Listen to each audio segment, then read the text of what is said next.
유기축산물과 무항생제 축산물 등 친환경 축산물의 시장 규모가 지난해 1조 원을 넘어선 것으로 나타났습니다.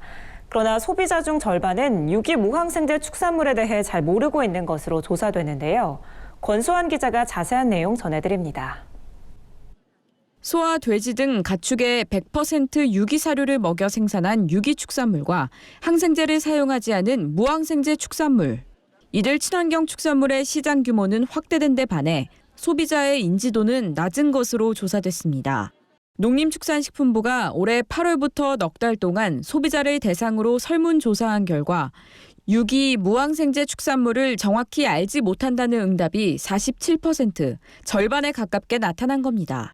특히 젊은 소비자일수록 유기 무항생제 축산물에 대한 인지도가 낮은 것으로 조사돼 젊은 층을 대상으로 적극적인 홍보가 필요한 것으로 나타났습니다.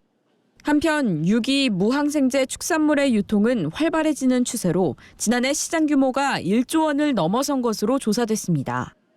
출하량 역시 유기축산물은 최근 5년간 연평균 24.8%씩 늘어났고 무항생제 축산물의 경우 2017년 살충제 계란 사건 이후 지난해부터 다시 출하량이 회복세를 보이고 있습니다. 유기 무항생제 축산물의 판로는 학교급식, 소매 유통업체, 온라인 유통 등이 있는데 올해는 코로나19로 학교급식 수요가 줄었지만 소매와 온라인 유통업체에서의 판매량이 대폭 증가한 것으로 나타났습니다. 시장이 확대되고 있는 만큼 낮은 소비자 인지도를 개선해야 한다는 지적이 나옵니다. 정부는 우선 유기 무항생제 축산물의 가치 홍보에 집중하는 한편 연령대별로 차별화된 홍보 전략을 수립할 계획입니다. 또 유기 무항생제 축산물을 구매하는 경로로 대형 마트가 꼽힌 만큼 소비자 중심 소비 활성화 방안을 모색한다는 설명입니다.